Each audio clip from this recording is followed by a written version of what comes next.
الحمد لله وحده والصلاة والسلام على من لا نبي بعد وبعد. قال الله تعالى في كلامه المزيد والفرقانه الحميد: أعوذ بالله السميع العليم من الشيطان الرجيم. بسم الله الرحمن الرحيم.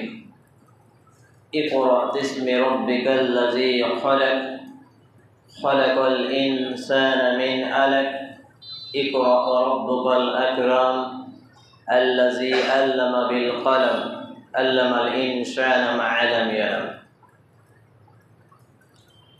عن أنس بن مالك رضي الله تعالى عنه قال رسول الله صلى الله عليه وسلم: طلب العلم فريضة على كل مسلم. رواه ابن ماجه بسند صحيح. رب اشرح لي صدري ويسر لي امري واحلل عقدة من لساني يفقهوا قولي. رب يسر ولا تؤسر وتمم بالخير. رب زدني علما رب زدني علما رب زدني علما. সমস্ত প্রশংসা, তারিফ, গুণগান, গুণকীর্তন, হামদ ও শান একমাত্র সেই রব্বুল ইজ্জাতের নিমিত্ত, যিনি এক ও একক, ওয়াহদাহু লা শারীক, খালিক এবং মালিক, যিনি বিশ্বজাহানের প্রতিপালক, স্রষ্টা, যিনি রিজিকদাতা, আইনদাতা, জীবনদাতা, বিধানদাতা, সমগ্র পৃথিবী পরিচালনাকারী বাদশাহ, যার প্রশংসার ধারা শেষ করা অসম্ভব। আমরা সেই মহামনিবের দরবারে সাজদায়ে শুকর সহ প্রশংসা জ্ঞাপন করি। আমরা আন্তরিকতার সাথে ছোট্ট ভাষাটি পাঠ করি, আসুন বলি ফেরি আলহামদুলিল্লাহ। অতঃপর অসংখ্য দরুদ সালাম শান্তি ধারা বর্ষিত হোক নবীকুলের সেরামুনি আখিরি নবী নবী রাহমাতুল লিল আলামিন, সর্বকালের শ্রেষ্ঠ মানুষের প্রতি আমরা বলি আল্লাহুম্মা সাল্লি আলাইহি আল্লাহুম্মা বারিক তাসলিম সাল্লাল্লাহু তাআলা আলাইহি ওয়াসাল্লাম। আজকের সংক্ষিপ্ত টাইমে আনা তালিবু ইলম, আমি একজন ইসলামের অযোগ্য নগণ্য ছাত্র হিসাবে যে বিষয়টির প্রতি আলোচনা করব সেটি হচ্ছে সুশিক্ষা। আজকে আমরা অবস্থান করছি 27শে সেপ্টেম্বর, 23শে রবিউল আউয়াল এবং 1445-46 হিজরি আর 12ই আশ্বিন 1431 বঙ্গাব্দতে। আজকের সংক্ষিপ্ত টাইমে জুমার খুতবার আলোচনায় আমরা যারা উপস্থিত হয়েছি, আমি সহ সকলের প্রতি আল্লাহ রাব্বুল আলামিনের পক্ষ থেকে সুখ, শান্তি, দয়া ও রহমতের ধারা বর্ষিত হতে থাকুক, আমরা বলি আল্লাহুম্মা আমিন। প্রথমেই সুশিক্ষা এই বিষয়টি আলোচনা করার আগে একটা বিষয় আমাদের ক্লিয়ার করে নিতে হবে, যে তার আগে একটি বিষয় আপনাদের সঙ্গে কথা, সেটি হচ্ছে যারা হেলান দিয়ে আছেন হেলান ছেড়ে দেন। জুমার দিনের আদর্শ নয় এটি যে হেলান দিয়ে বসতে হবে। শরীর একান্তই অসুস্থতা থাকে সেটি ভিন্ন বিষয়। হেলান দেওয়ানো যাবে না, ঠেস দিয়ে হাঁটু গেড়ে বসা যাবে না, ঠেস দিয়ে হাঁটু গেড়ে বসা যাবে না, আর ঘুমানো যাবে না, স্ট্রং হয়ে থাকতে হবে, হ্যাবিট। আল্লাহ রাব্বুল আলামিন the first most important topic and subject ওহি মাতলুব, ডাইরেক্ট ওহি, সরাসরি ওহি যেটা নাজিল করেছিলেন সেটা ছিল কি? ইকরা। প্রথম টাইমে আল্লাহ রাব্বুল আলামিন ইকরা, পড়ুন, পড়ো, এই শব্দগুলো নাজিল করলেন। একটি রহস্যময় বিষয় লক্ষ্য করবেন যে আমরা পৃথিবীর জীবনে দুনিয়াবী ক্ষেত্রে, ধর্মীয় বিষয়টাকে যদি একটু অ্যাভয়েড করে রাখি, ধর্মীয় ক্ষেত্রে যদি আমরা দৃষ্টিপাত না করে এখন দুনিয়াবী ক্ষেত্রে একটু দৃষ্টিপাত করি, এই মসজিদ নির্মাণ থেকে শুরু করে রাস্তা নির্মাণ, পুকুর খনন, টিউবওয়েল নির্মাণ, এই fan, lighting, everything A to Z, প্রত্যেকটা বিষয়ে যদি আমরা দৃষ্টি দিই তাহলে আমরা দেখতে পাবো যে প্রত্যেকটা বিষয়ের এক একজন শিক্ষক, এক একজন মিস্ত্রি আছেন, কি তাই নয়? অর্থাৎ যে বিষয়ে যিনি কর্মদক্ষতা অর্জন করেন তিনি সেই বিষয়ে কি পারদর্শী, জ্ঞান অর্জনকারী শিক্ষক। এই মেম্বারটা যিনি বানিয়েছেন তিনি কাঠ মিস্ত্রি, তিনি একজন শিক্ষক।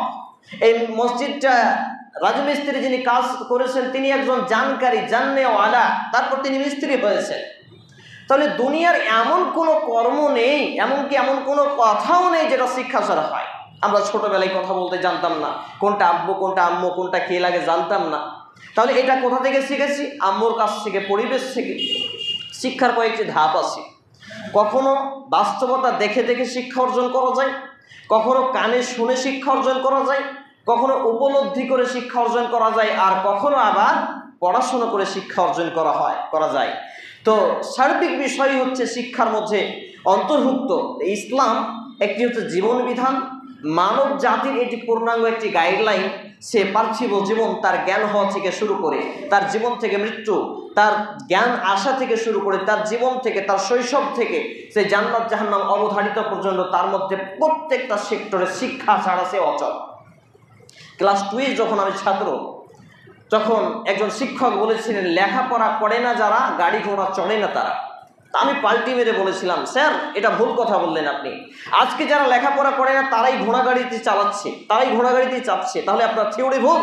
সেই সময় আমি পাল্টি মেরে বলেছিলাম, লেখাপড়া করে না যারা, চোখ থাকতে অন্ধ তারা।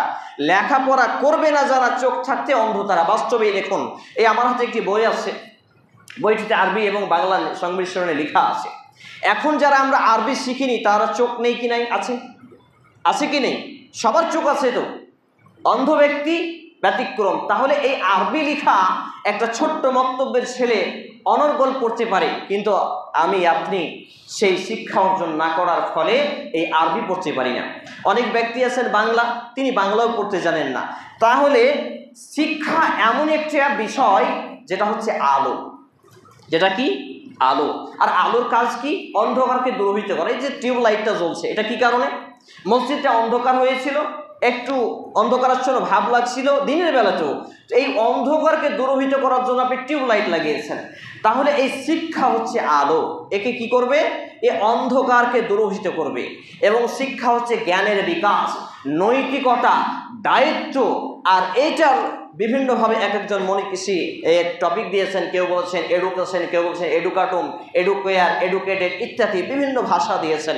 হিন্দিতে বলতে এটা ভাষা আছে শিক্ষা, ইংরেজিতে এডুকেশন, এডুকাটুম, এডুকেয়ার ইত্যাদি, আর আমাদের বাংলায় শিক্ষা।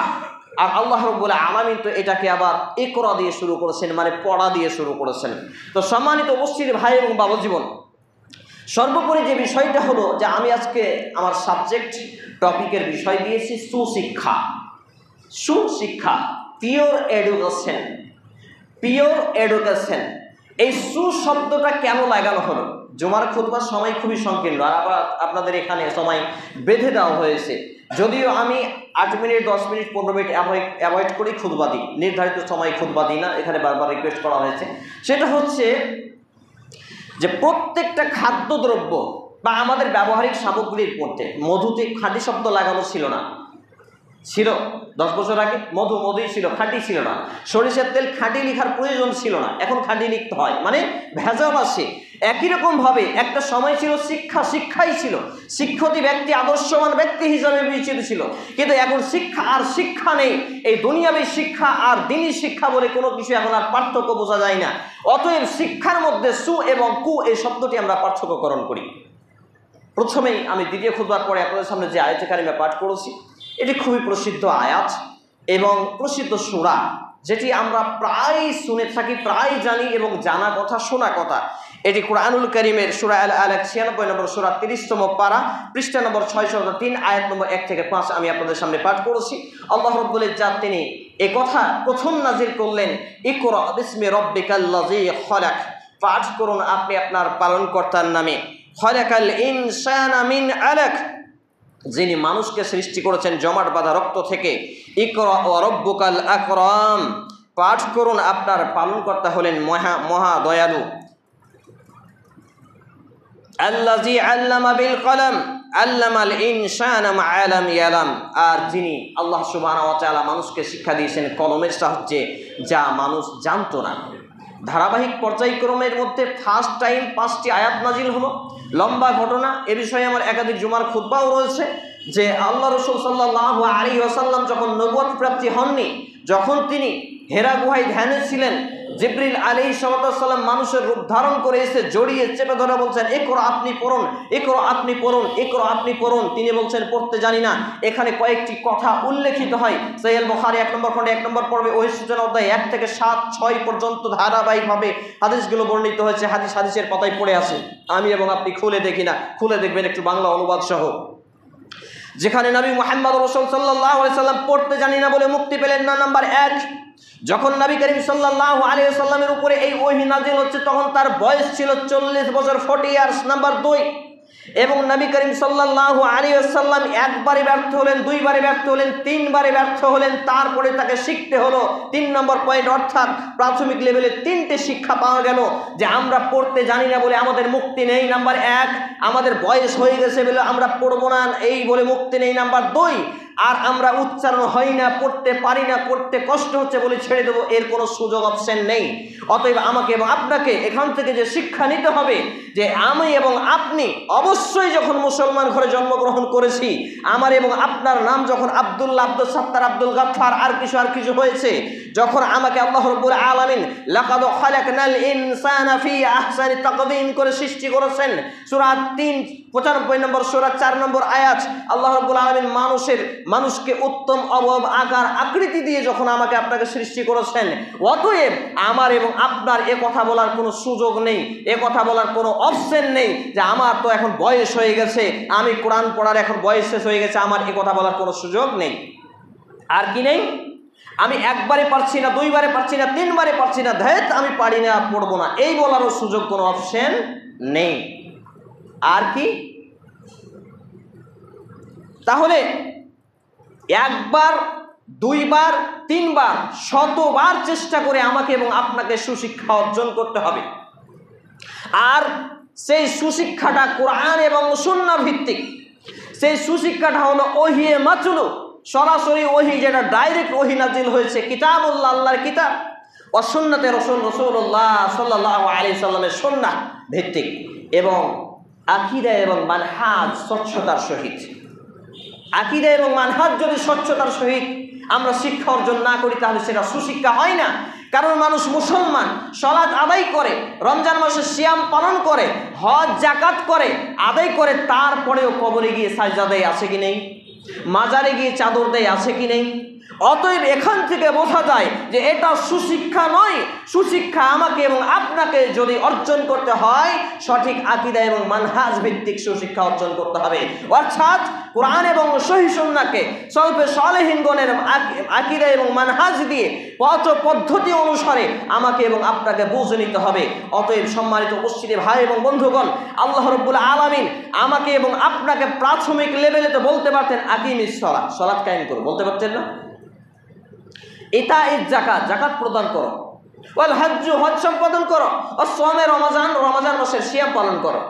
কিন্তু প্রাথমিক লেভেলে কি সেই শিক্ষা দেওয়া হলো? এই ইবাদতের কথা বলা হলো?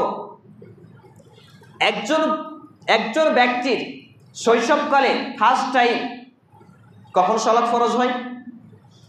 7 থেকে 10 বছর। 7 বছরের তাগিদ করো, 10 বছরে হালকা আঘাত করে হলেও তাকে সালাতমুখী করো। তাহলে 1 থেকে 7 বা 1 থেকে 10, এই গ্যাপিং, এই যে দূরত্ব, এই বয়সটা, তাহলে এই বয়সে ইবাদতটা কোন ইবাদত বলেন? এটা তো সালাত ফরজ হলো। তাহলে এই 1 থেকে 9 বছর বা 1 থেকে 7 বছর পর্যন্ত এই বয়সটা, এই লম্বা একটা লং সময়, প্রত্যেকটা মুসলিম জীবনে যে সময়টা দেওয়া হয়েছে, এই সময়ের ইবাদতটা কোন ইবাদত? বোঝাতে পারছি না বোধহয় আমি, নাকি? শিক্ষা বোঝাতে পারছি না? এই সময়ের ইবাদতটা হচ্ছে ফরজ, ইবাদতটা হচ্ছে শিক্ষা। বোঝাতে পারলাম না? তাহলে মুসলিম জীবনে প্রথম ফরজ হলো শিক্ষা, আল্লাহুস সামাদ। আমার কথা বুঝতে পারছেন না আপনারা? একজন মুসলিম জীবনে প্রথম শিক্ষা হলো, প্রথম ফরজ হলে ইবাদত হলো শিক্ষা। আমরা শুধু নামাজ পাই কখন? 7 কিংবা 10 বছর থেকে। কিন্তু তার আগে যে 1 থেকে 9 বছর পর্যন্ত বা 7 বছর পর্যন্ত গ্যাপিং, এই সময়টা তো ফরজ আছে, নাকি এটা ইবাদত ছাড়া? কারণ আল্লাহ রাব্বুল আলামিন ইবাদতের জন্য সৃষ্টি করেননি। সূরা আজ-জারিয়াত 11 নম্বর সূরা 56 নম্বর আয়াত, ওয়া মা খালাকতুল জিন্না ওয়াল ইনসা ইল্লা লিয়াবুদুন।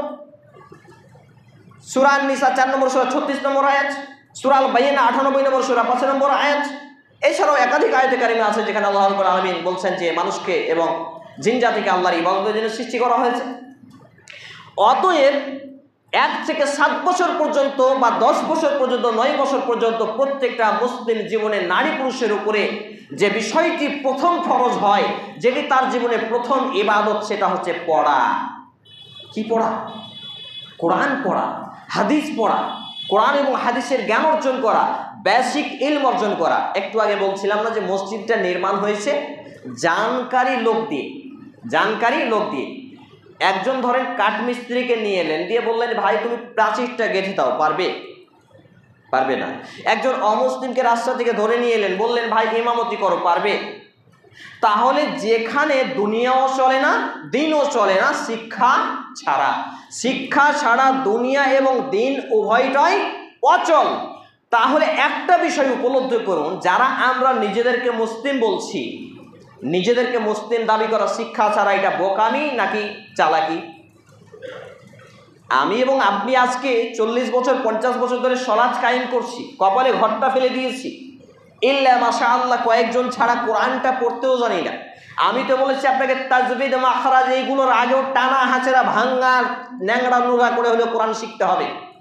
কোরআন না শিখে মৃত্যুবরণ করার কোনো অপশন নেই, যেমন করে হোক শিখতেই হবে। কারণ মুসলমান দাবি করবার সে ব্যক্তি কোরআন শিখবে না, এমন কোনো ইসলামের ইতিহাসে কোনো থিওরি আছে বলে আমার জানা নেই। সম্মানিত উপস্থিতি ভাই এবং বাবাজি বন্ধুগণ, তাহলে বলছিলাম সুশিক্ষা, এই সুশিক্ষাটা অর্জন করতে হলে কোনো বয়স লাগে না, কোনো সময় লাগে না, আর কোনো রকম ভাবনার বিষয় থাকে না যে এখন তো আমার বয়স হয়ে গেল, চুলদাড়ি পেকে গেল, লোকে কি বলবে, এইরকম কোনো ব্যাপার নেই। আরেকটা কথা বলি, যখন নবী করিম সাল্লাল্লাহু আলাইহি সাল্লামের উপরে ওহী নাযিল হলো তখন তার বয়স 40 বছর। এবারে তার পরবর্তী তার সাহাবায়ে কেরাম রাদিয়াল্লাহু তাআলা আনহুম আজমাইনগণ যখন তার হাতে বায়াত নিয়ে ইসলাম গ্রহণ করলেন, সবাই কি শৈশবে শিশুকালে ছিলেন নাকি? সবাই ছোট্ট ছিলেন। কেউ বার্ধক্য অবস্থায় করেছেন, কেউ মৃত্যুর আগে করেছেন, এবং কেউ শৈশবে করেছেন, কেউ বিবাহের পরে, কেউ বিবাহের পূর্বে। বলুন একজন সাহাবীর নাম বলুন যে ইসলাম গ্রহণ করেছেন, নবী করিম সাল্লাল্লাহু আলাইহি সাল্লামের জীবদ্দশায় কোরআন শিখেন, কোরআন পড়তে জানতো না। একজন সাহাবীর কথা বলুন, দিতে পারবেন নাম? তাহলে প্রথম ইবাদতই ছিল শিক্ষা।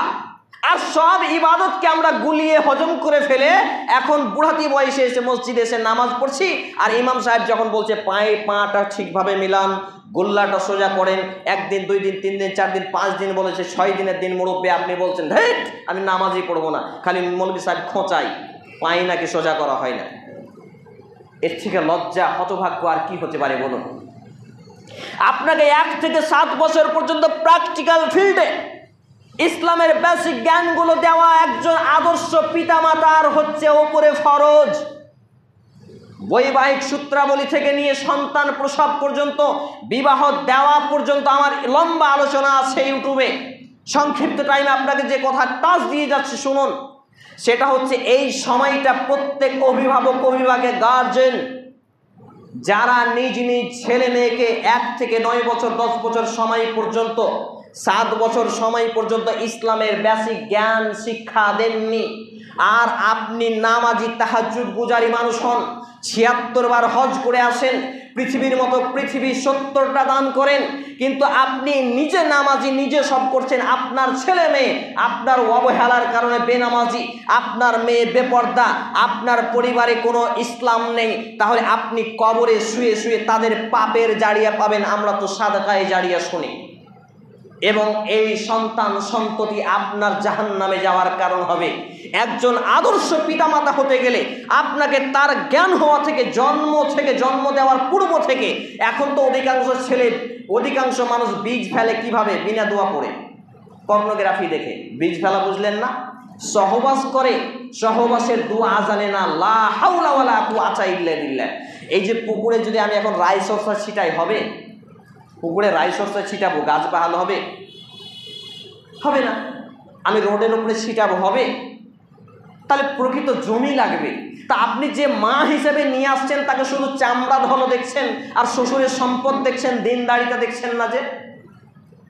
তাহলে এই পুকুরে ভাসমান পানির মতো আপনি যাকে বিয়ে করেছেন, নাম্বার এক, আপনি নিজে ওই কোয়ালিটির এবং আপনি সহবাসে লিপ্ত হচ্ছেন, দোয়া করেন না। জানি না তো কি বলবো মৌলভী সাহেব, লা হাওলা ওয়ালা কুওয়াতা ইল্লা বিল্লাহ, এর নাকি নাম মুসলমান। এখন শয়তানের মাধ্যমে বীর্যপাত হয়েছে নাকি ওর মাধ্যমে হয়েছে কে জানে, ছেলেটা কার মাধ্যমে জন্ম নিয়েছে কে জানে। এইভাবে যদি দোয়া ছাড়া আমি এবং আপনি সন্তানকে জন্ম দিই, তাহলে সেই সন্তানকে সুশিক্ষায় সুশিক্ষিত হতে পারে? কাল্লা, কখনো নয়, কখনোই নয়, এটা আশা করা যায় না। তারপর ফরজ গোসল তো বলাই বাহুল্য। বড় বড় চাচা দাদা নানাকে দেখি 8টা 10টা ছেলে মেয়ে, কিন্তু কোনোদিন ফজরের পূর্বে ফরজ গোসল দেখলাম না।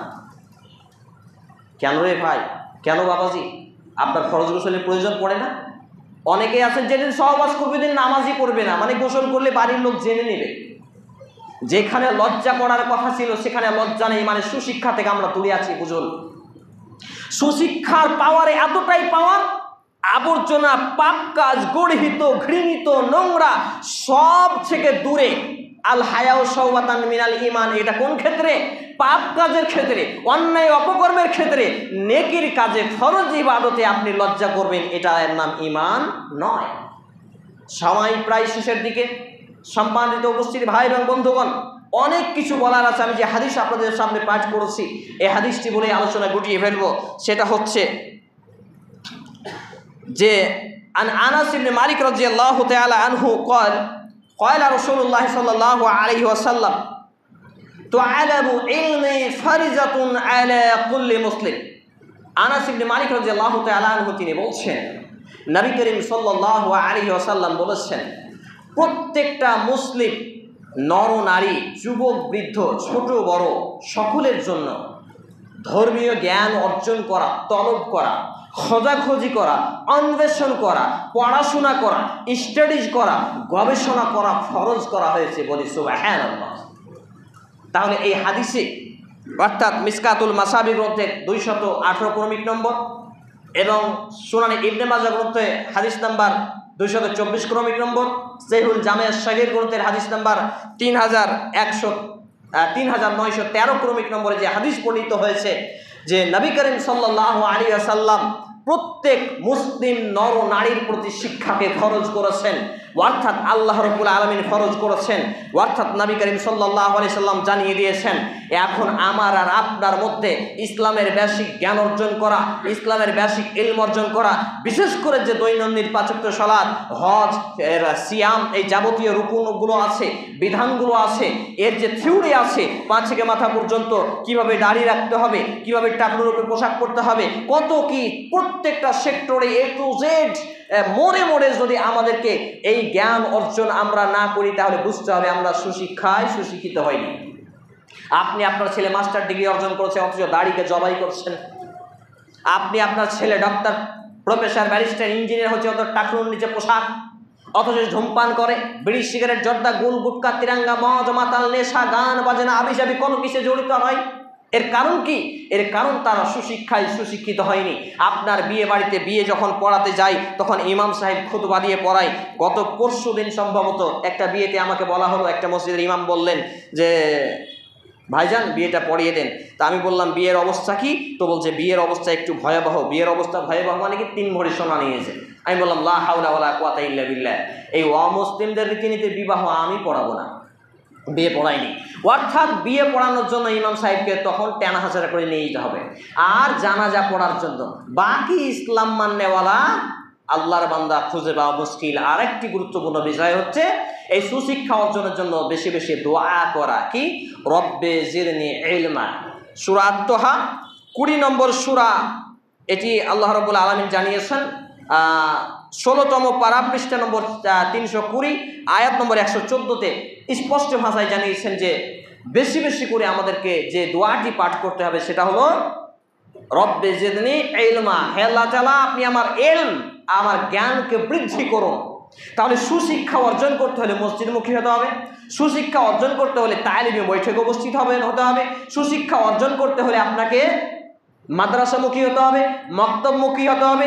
সার্বিক বিষয়ে যেখানে প্রথম বিষয় হচ্ছে কোরআন এবং সুন্নাহর শিক্ষা অর্জন, পাশাপাশি দুনিয়ার শিক্ষা আপনাকে অর্জন করতে হবে। কারণ কোরআনের ভাষাটা বিভিন্ন ভাষায় মানুষের কাছে প্রচার করতে হবে। ইংরেজি, উর্দু, আরবি, ফার্সি, মালায়াম, তেলেগু, কেরালিয়া, যত রকম ভাষা আছে সব রকম ভাষা তখন সাধ্য অনুযায়ী অর্জন করতে হবে। এর মাধ্যম দিয়ে আমার ইহকালীন শান্তি, আপনার ইহকালীন শান্তি এবং পরকালীন মুক্তি আসবে ইনশাআল্লাহু তাআলা। অতএব আসুন আমরা পবিত্র কোরআন এবং সেই সুন্নাহর আলোকে সুশিক্ষায় সুশিক্ষিত হই। আমরা ব্যক্তিগত জীবনে এবং পারিবারিক জীবনে ইসলামটাকে পরিপূর্ণভাবে আনয়ন করি। আমাদের ব্যক্তিগত জীবন পা থেকে মাথা অব্দ ইসলামের চিহ্ন পাওয়া যায় না, পারিবারিক জীবনে তা আরও পাওয়া যায় না। যদি কোনো রকম ৫ ওয়াক্ত নামাজি হয়, আমার ছেলে বেনামাজি, ছেলে লম্পট, গান বাজনা, সুদ, মদ, মাতাল সবই থাকে, আরও কত কি আমাদের মধ্যে রয়েছে। অথচ বেনামাজিকে আমরা পাপী মনে করি না। আমি একাধিক জায়গায় বলেছি, দেখবেন ইউটিউবে বক্তব্য আছে যে একটা লোক, একটা ছেলে এশার নামাজ আদায় করলো, বেশ্যাখানা পতিতালয় যে ঢুকে গেল। এবার এশার নামাজ পড়ে সে ঢুকে গেছে, বুঝলেন, এবার পতিতালয়ের সাথে সে রাত কাটিয়েছে, ফজরের আজান শুনেছে, বাড়ি এসছে, এসে ফরজ গোসল করে মসজিদে এসেছে। এই লোকটা অত খারাপ নয় একটা বেনামাজি আপনার ঘরে আসে যত খারাপ। বলবো না নাউযুবিল্লাহি মিন জালিক। অর্থাৎ বেনামাজি এতটা খারাপ, কিন্তু বেনামাজিকে আমরা পাপী মনে করি না। এখনই একটা ছেলে যদি একটা মেয়েকে নিয়ে পালিয়ে যায়, গোটা গ্রামে ঢোল তাবলা পিটে যায়, উমুকের বেটা জানো, উমুকের পোতা জানো, ওই পাড়াতে খবর কি হয়েছে জানো, আমাদের মাইকিং হয়ে যায়। কিন্তু আপনার ঘরে ৯০টা বেনামাজি আছে, আপনার কোনো মাথা ব্যথা নেই। মানে বুঝতে হবে সুশিক্ষায় সুশিক্ষিত আমরা হতে পারি না। অতএব আসুন আমরা সুশিক্ষা অর্জন করি, সুশিক্ষা গ্রহণ করি। আল্লাহ রাব্বুল আলামিন আমাকে তৌফিক দিন। আপনি হয়তো বলতে পারেন যে ভাই আপনি এত বড় বড় বাতেলা মারছেন, আপনার অবস্থা কি? আমার বাড়িতে ২৩টা সদস্য, 2টা নাবালক কোলের শিশু, আলহামদুলিল্লাহ 20টাই নামাজি। 2টা কোলের, একটা হাঁটতে শিখেছে, আলহামদুলিল্লাহ 20টাই নামাজি। 8 ভাই, 2 বোন, সবটি নামাজি। ভাই বউর স্ত্রী সবাই নামাজি। আমার ছেলে মাত্র 6 বছরের, তাও নামাজি, আলহামদুলিল্লাহ, ইল্লা মাশাআল্লাহ। গর্ব করছি না, পরিবার গঠন করতে হবে শক্তভাবে। আমার মা যখন নামাজ পড়তাম না, হাতকে পেছন দিকে খুঁটির সঙ্গে বেঁধে দিতেন আর বলতেন আজকে খাবার বন্ধ। তারপর সুন্দর করে খাওয়াতেন, বলছে আগে নামাজ পড়ে এসো। নামাজ পড়ে আসতাম, আর সন্ধ্যা লাগলে বাড়ির বাইরে বের হতে দিবেন না ছেলে মেয়েকে। আদর্শ ছেলে মেয়ে কীভাবে গঠন করবে, দৈনন্দিন রুটিন আছে, প্রায় 1.5 ঘন্টার বক্তব্য আছে মহিলা ইজতেমার, লাইভ আছে ইউটিউবে, আপনি দেখে নেবেন। সম্মানিত উপস্থিতি ভাই এবং বন্ধুগণ, আমি এখানে যে মেসেজটা দিতে চাচ্ছি যে আসেন একবার আল্লাহকে সন্তুষ্টির জন্য, জাহান্নাম থেকে বাঁচার জন্য, জান্নাত পাওয়ার জন্য অন্ততপক্ষে সুশিক্ষায় সুশিক্ষিত হই। আল্লাহ রাব্বুল আলামিন আগে আমাকে, তারপর আপনাদের উপস্থিত প্রত্যেকটা ভাই এবং বন্ধুগণ, বাবা জীবনকে সেই পথে চলার তৌফিক নসিব করুন। আমরা বলি আল্লাহুম্মা আমিন। হে আল্লাহ তাআলা, আমরা যারা অসুস্থ আমাদেরকে পূর্ণাঙ্গ সেবায় কামিল আজিলা দান করুন। আমরা বলি আল্লাহুম্মা আমিন। হে আল্লাহ রাব্বুল আলামিন, আমরা যারা অসুস্থ আমাদেরকে পূর্ণাঙ্গ সেবায় কামিল আজিলা দিন। আমরা যারা অভাবী আমাদেরকে হালাল রুজি রোজগার দিয়ে বারাকা নসিব করুন। আমরা বলি আল্লাহুম্মা আমিন। হে আল্লাহ তাআলা, আমাদের যারা মুসলমান হয়ে মৃত্যুবরণ করছে, বিশেষ করে আমার মা এবং নানানি, উপস্থিত ভাই এবং বন্ধুগণদের আত্মীয় স্বজন কেউ বা কেউ যে বা যারা এই মুসলমান হয়ে মৃত্যুবরণ করছে, আল্লাহ আপনি তাদের জীবনের ভুল ত্রুটি ক্ষমা করুন, তাদের কবরে শান্তির বিছানা বিছিয়ে দিন, তাদেরকে জান্নাতুল ফিরদাউস নসিব করুন। আমরা বলি আল্লাহুম্মা আমিন। এ দাবি, এ দোয়া, এ দরখাস্ত মহান আল্লাহ সুবহানাহু ওয়া তাআলার সামনে রেখে আমরা আমাদের আলোচনা এখানেই টেনেছি। اللهم صل على محمد وعلى آل محمد كما صليت على إبراهيم وعلى آل إبراهيم إنك حميد مجيد. اللهم بارك على محمد وعلى آل محمد كما باركت على إبراهيم وعلى آل إبراهيم إنك حميد مجيد. سبحان ربك رب العزة عما يصفون وسلام على المرسلين وآخر دعوانا الحمد لله رب العالمين. السلام عليكم.